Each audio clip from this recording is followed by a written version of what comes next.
Welcome to another video by Dodge Neon Racing.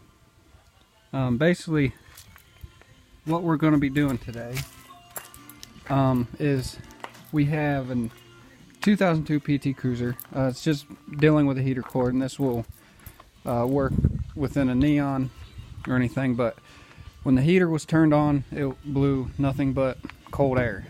So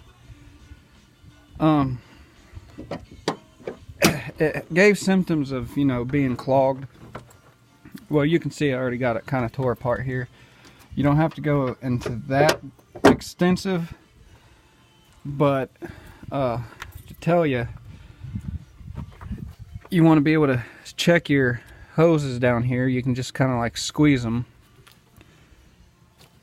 and well, looks like, well, hopefully we didn't lose a lot of antifreeze, but when you kind of take it off, you kind of want to keep this elevated so you don't lose antifreeze like I did.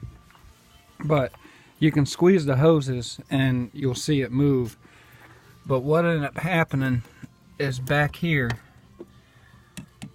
the inlet was actually clogged around the inside from using Blue Devil on this vehicle when it was had a radiator leak. It ended up clogging the heater core because the car was taking the Pep Boys for a flush and they didn't do it properly, so it ended up causing problems with the heater core. But basically what you want to do, this is your inlet, this is your outlet. You want to back flush. So you'll remove the top hose, the bottom hose, you can set them to the side, and then you'll hook your water hose to the top, and you just want to turn the spigot on just enough to get water to come through with a small amount of pressure, because it's about, I would say, anywhere between 8 to 10 psi pressure wise, because since these are made out of typically plastic with copper core, the plastic can bust and then get brittle. And be careful here too when you take these off, because depending on how old your heater core is, you could break this here. There was a video on YouTube for a PT Cruiser for heater core. I couldn't even stand watching 5 minutes of it. But again, this is your inlet down here on the bottom, and this is your outlet here up top.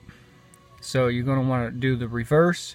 So you want to put the water, or some people will use compressed air and blow through and get it cleaned out. You basically, if you do the water hose, like if you look in a Chris Fix video on it, you can also see him actually going through the process.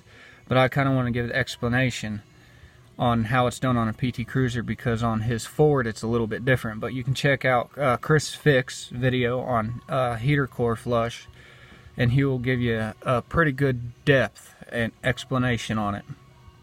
But again, you want to hook it up here and watch the water as it comes through. Once it comes out crystal clear, you can do as he did and add the antifreeze back in, but I did not do that. I left the water in because it's going to mix in with the antifreeze, and I'm going to add just as much water that's in here with pure antifreeze, and then the vehicle itself will end up mixing it up. But again, that's how it's done. And the way to access to get good clearance: take out your air box, take off your engine cover, your throttle body. Intake normally sits here, which will give you open access here. You're probably going to want to move your brake booster hose up out of the way, and make sure when you're working on this, pay attention to when you're doing this. This little part here that connects to your brake line, this can fall out and you'll get some really bad, it's part of your booster vacuum line, and your vehicle will run real rough. So if you're doing that, always check to make sure this is still plugged in. Alright, well, thank you all for watching, and y'all have a great day.